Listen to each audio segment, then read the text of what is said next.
41장 1절로 8절입니다. 새로운 단락을 시작하면서 때를 알려주는 표현이 등장합니다.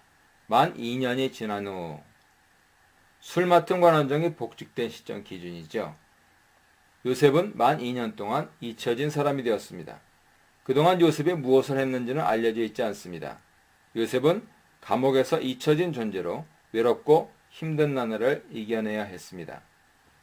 하지만 요셉이 감옥에서 불려올 때 어떤 문제도 언급되지 않은 것을 보면 2년 동안 감옥 재반 사항을 돌보는 일을 잘 해냈던 것으로 보입니다. 파라오의 꿈은 암소 7마리가 나일강으로부터 올라와서 시작됩니다. 파라오는 꿈에서 다시 깹니다. 그는 다시 잠이 듭니다. 그리고 두 번째 꿈을 꿉니다. 충실한 이삭 7개가 올라왔습니다. 다시 파라오가 꿈에서 깹니다. 두 번의 꿈은 동일한 주제를 담고 있습니다. 아름답고 충실한 7 암소, 그리고 이삭을 흉하고 마른 7 암소, 그리고 이삭이 삼키고 잡아 먹어버렸습니다. 좋은 것이 나쁜 것에 의해 정복당한 것이죠. 파라오는 꿈에서 놀라 화들짝 일어납니다. 다음날 아침 파라오는 지난 밤 꿈 때문에 번민했습니다. 꿈이 그를 불안하고 초조하게 만들었습니다. 좋지 않은 꿈이었기 때문입니다. 나일강의 풍요는 파라오의 권력과 직결되어 있었습니다. 나일강에서 풍요를 얻지 못하는 것은 파라오의 권력이 약화되는 것을 의미합니다. 파라오는 자신의 꿈을 확실히 이해할 수 없었습니다. 그는 이집트의 모든 점술가와 지혜자들을 부릅니다. 그들은 점성술과 마법 전문가들로서 자신의 꿈을 해석해서 적절한 조언을 해줄 것으로 기대했기 때문입니다. 파라오는 자신의 꿈을 그들에게 일러줍니다. 하지만 그것들을 해석하는 자가 없었습니다.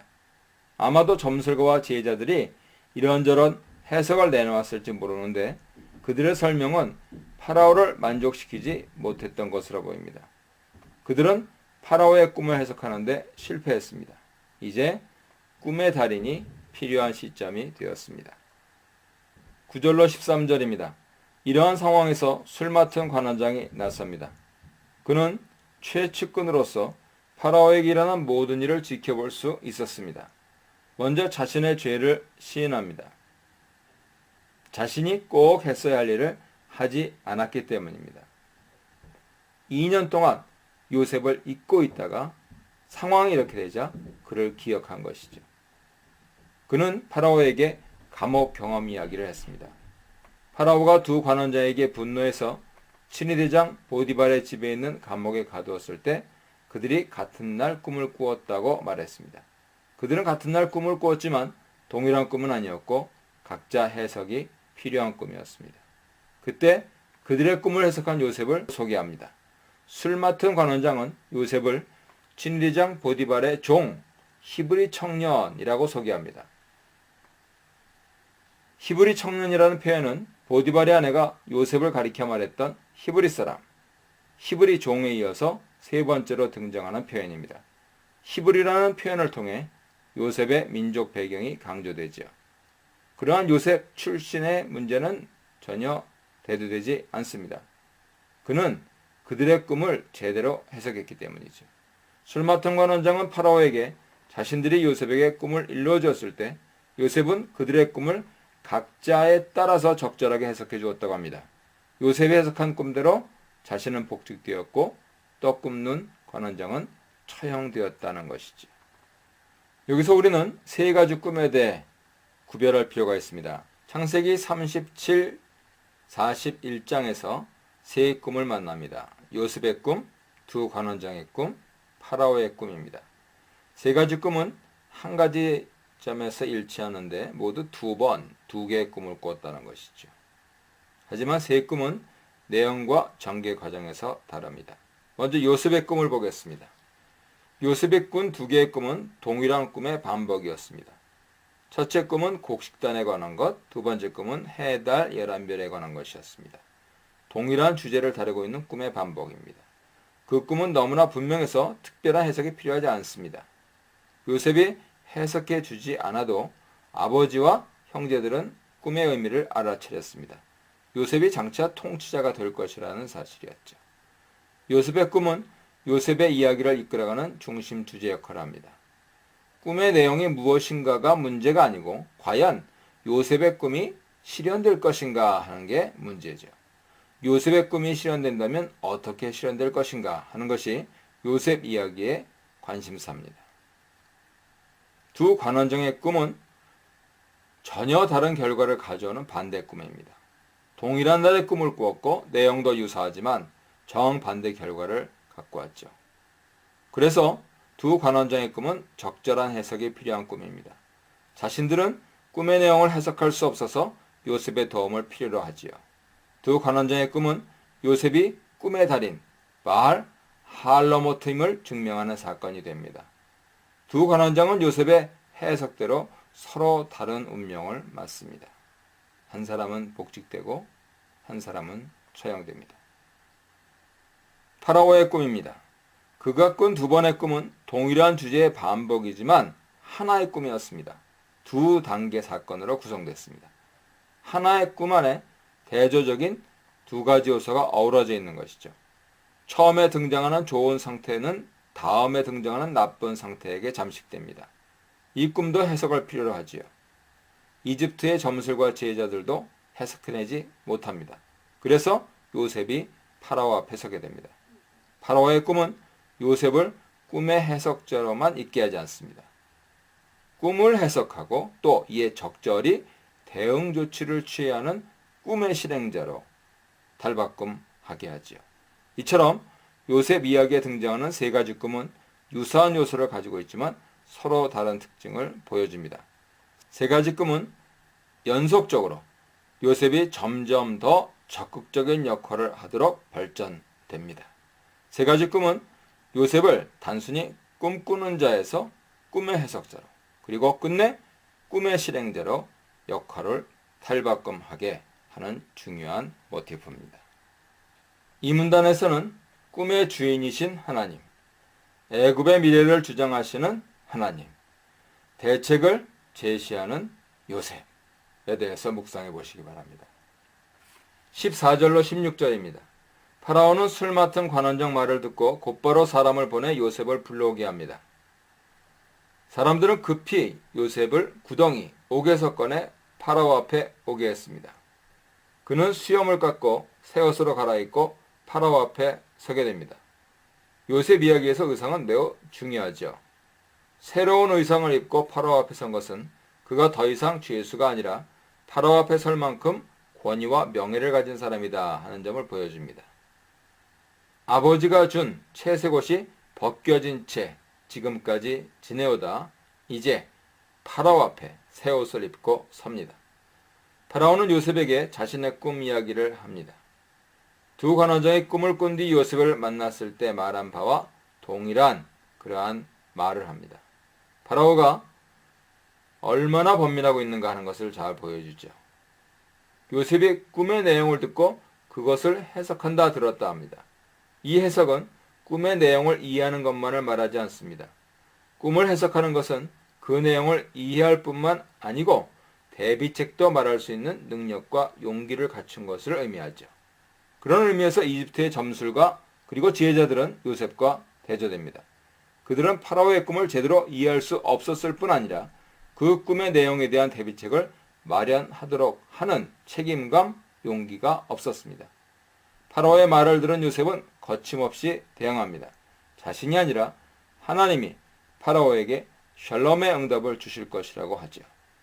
요셉의 이런 확신과 단호함은 평소 생활 가운데서 하나님과 동행하는 삶을 통해서만 나올 수 있습니다. 하나님과의 교제를 통해서 얻은 확신, 지혜가 절대 권력자인 파라오 앞에서도 두려워하지 않고 단호히 하나님의 샬롬을 선포할 수 있게 하고 있습니다. 17절로 24절입니다. 파라오는 자신의 꿈을 진술합니다. 파라오의 첫 번째 꿈은 암소에 관한 것이었습니다. 그는 자신의 꿈을 설명하면서 41장 전반부에서 말한 것과는 약간 다르게 말합니다. 그것은 흉하고 나쁜 암소들에 대한 강조입니다. 심이라고 하는 말을 덧붙였고 그같이 흉한 것들은 애굽 땅에서 내가 아직 보지 못한 것이다 라는 평가까지 합니다.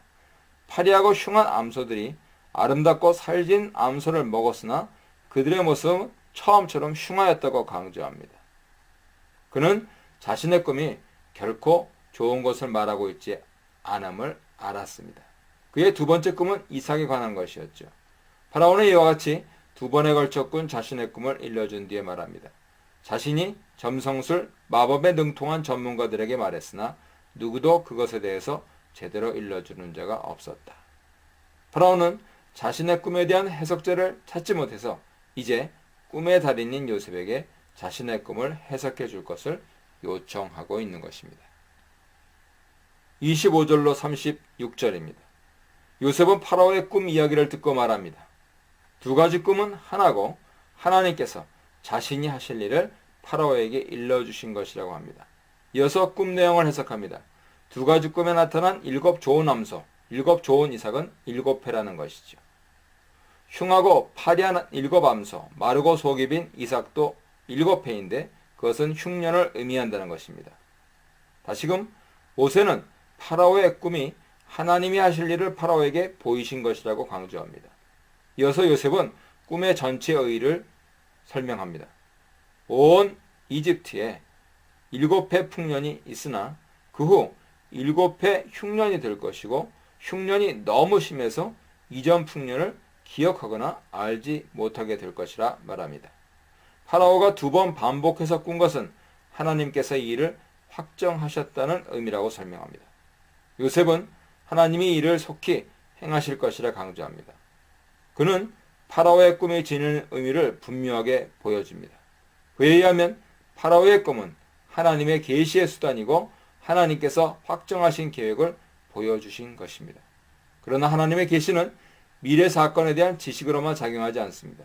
그것은 적절한 대응을 요구하지요. 그래서 요셉은 파라오에게 꿈을 통해 보여주신 사건들에 대한 대비책을 일러줍니다. 요셉은 파라오에게 명철하고 지혜 있는 사람을 뽑아 이집트 땅을 다스리게 하라고 제안합니다. 나라 안에 감독관을 두어서 7회 풍년 동안에 수확물의 5분의 1을 거두라고 말합니다. 요셉은 장차 있게 될 풍년의 모든 곡물을 거두어 파라오의 권한 아래 양식으로 삼기 위해 성읍에 쌓아두고 보존하게 하라고 건의합니다. 여기서 약간의 불일치가 있는데요. 7년 풍년 동안에 거둘 것이 수확물의 5분의 1인지 아니면 전체인지에 대한 의문이죠. 현실적으로 보면 수확물 전부를 거두어서 저장하기보다 일부를 거두어 저장하고 후일을 대비하는 것으로 보면 좋겠습니다. 요셉은 이러한 조치의 의미를 설명합니다. 7회 동안 이 말 흉년을 대비하라는 것이죠. 그 특단의 조치를 통해서 이집트 땅의 사람들이 흉년 동안에도 죽지 않고 살아남게 될 것이라고 말합니다. 요셉의 대비책은 파라오가 번민했던 꿈의 내용에 대한 의문을 풀었습니다. 파라오는 자신의 꿈 가운데 충격적인 장면을 말했습니다. 그것들 아름답고 살진 암소들이 속으로 들어갔지만 그것들이 속으로 들어갔는지 모르도록 그것들 흉하고 파리한 암소들의 모양은 처음처럼 흉했다. 풍년이 든 7년 동안 넘쳐나는 곡물을 저장해 두었다가 흉년이 들 때 사용하면 나중에 등장한 암소들은 처음처럼 흉하고 파리한 모습으로 있지 않게 되니 적어도 그들도 영양을 섭취하고 흉하고 파리한 모습만으로는 머물러 있지 않게 되어 대안으로 작용하고 있다 하는 것이 드러납니다. 37절로 45절입니다. 파라오와 신하들은 요셉 해석을 좋게 여겼습니다. 파라오는 요셉의 해석을 들으면서 신적인 지혜와 영감을 깨닫게 됐죠. 그래서 신하들에게 요셉과 같이 하나님 영이 그 안에 있는 사람을 만나보기 어렵다고 말합니다. 그리고 요셉에게 이 모든 것을 하나님이 알게 하셨고 그렇기 때문에 요셉과 같이 명철하고 지혜 있는 자가 없다라고 대답합니다. 이집트 최고의 통치자인 파라오가 하나님의 영에 대해서 말합니다. 그는 이스라엘 하나님 여호와에 대한 인정은 하지 않더라도 요셉에게 지혜와 영감을 주신 하나님 역할과 능력은 인정하고 있는 것이죠. 요셉은 파라오의 꿈을 해석할 수 있는 특별 지혜를 소유하고 있었습니다. 파라오가 말한 것처럼 하나님의 영이 그에게 있었기 때문이지요. 하나님이 그 모든 것을 알게 하셨기 때문입니다. 하나님께서는 자기를 경외하는 자에게 지혜와 명철을 실감나게 하십니다. 이제 파라오는 요셉에게 새 역할을 부여합니다. 그것은 내 집을 다스리라는 것이죠. 앞서 보디발 간수장이 그랬듯이 파라오도 자신의 집을 요셉 손에 넘겨줍니다. 친위대장의 집, 감옥에서 이제는 이집트를 손에 넘겨받습니다. 그러면서 그는 요셉보다 높은 것은 내 왕자뿐이라고 하며 그런 위치에 있는 요셉에게 이집트 모든 사람들이 복종하리라 말합니다. 파라오는 자신의 말을 실행합니다. 총리라고 하는 말은 히브리어 본문에는 나타나지 않습니다. 파라오는 그냥 요셉에게 내가 너를 이집트 온 땅에 세운다고 말합니다. 이것은 이집트 온 땅, 파라오의 집을 요셉에게 맡기겠다는 의미죠. 그러고 나서 요셉에게 인장 반지, 세마포 옷, 금사슬, 그리고 자신의 버금수레, 두 번째 수레에 타게 했습니다. 이때 사람들이 그 앞에 엎드리라 그렇게 외쳤고 요셉에게 존경과 예의를 표하라 했습니다. 이렇듯 파라오는 요셉을 이집트 온 땅을 다스리는 위치에 있게 했습니다. 이집트 최고 통치자로서 파라오는 요셉의 위치를 다시 한번 강조합니다. 요셉 허락과 결정 없이는 이집트 온 땅의 어떤 사람도 자기 마음대로 행동할 수 없다 규정지었습니다. 요셉은 파라오 자신은 아니었지만 파라오와 같은 위치에 있게 됩니다. 이집트 왕은 아니었지만 이집트 전역을 다스리는 통치자가 된 것입니다. 요셉은 새 이름을 얻고 아내를 얻습니다.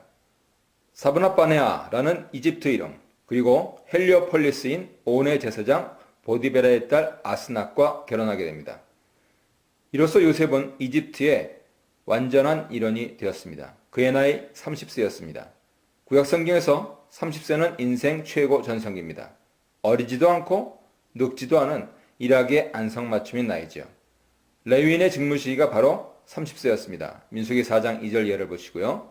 다윗이 왕직을 수행한 나이가 30세였습니다. 사무엘하 5장 4절을 보시고요.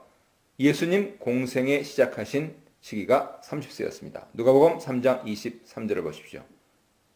요셉은 이집트 통치자로 임명된 후에 이집트 전역을 순찰하기 위해 밖으로 나갑니다. 앞으로 다가올 흉년을 대비하기 위해서죠. 여기에서 서로 경쟁하는 그 정체성을 지키는 노력과 세계로의 개방, 즉 특수함과 보편성의 두 가지 상반 가치를 발견할 수 있습니다. 요셉은 이집트 이름을 얻고 이집트 아내를 얻음으로써 명실상부한 이집트인이 됩니다. 지금까지 지켜오던 히브리인 정체성을 포기하고 이집트라는 새로운 세계에 자신을 개방한 것이죠. 성경은 이에 대해 어떠한 부정적 평가도 내리지 않고 오히려 매우 자연스럽게 봅니다. 한편으로는 보디베라라는 요셉의 장인의 이름은 그가 처음 종노릇했던 보디발과 자음이 같습니다. 만약에 동일이라면 보디발은 자신의 오해를 풀고 그를 사위로 맡게 된 그러한 결과를 함축하고 있습니다. 46절로 57절입니다. 요셉 해석대로 7해 풍년이 들었습니다. 토지 소출이 매우 많았습니다. 요셉은 7년 곡물을 거두어 각상에 저장케 했습니다. 사람들은 쌓아둔 곡식이 바다모래 같아서 세기를 그쳤습니다. 바다모래라는 표현은 엄청나게 많은 수를 나타낼 때 씁니다. 이렇게 저장된 곡물은 7년 흉년을 견디게 합니다. 흉년이 시작되기 전에 요셉에게 두 아들이 태어납니다. 온의 제사장 보디베라의 딸 아스낫이 낳아준 아들들이죠. 그는 자신의 아들들의 이름을 직접 지어 부릅니다. 첫째 아들 이름은 므낫세.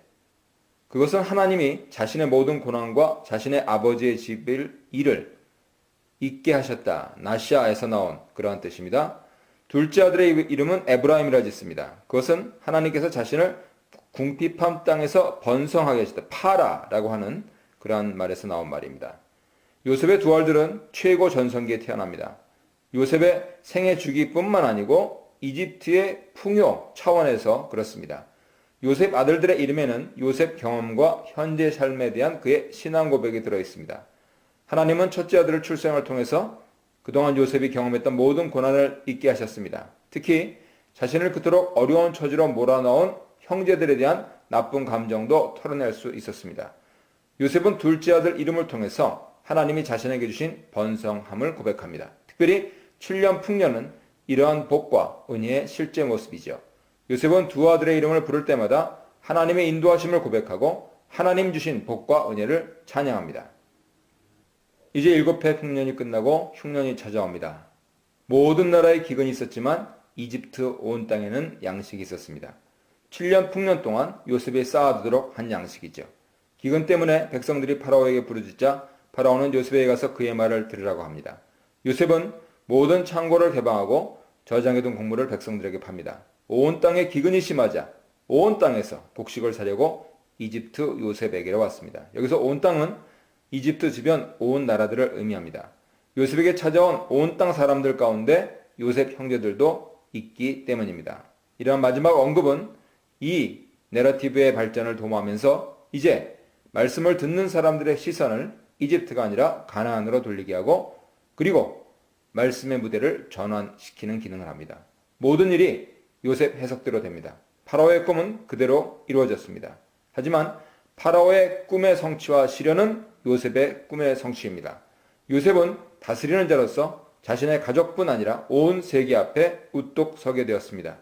요셉은 파라오의 꿈을 해석하기에 앞서서 하나님께서 샬롬의 응답을 주실 것이라고 말했습니다. 이 샬롬은 단순히 파라오와 이집트만을 위한 것이 아니라 요셉을 비롯한 야곱 일가 그리고 온 땅에 주시는 샬롬입니다.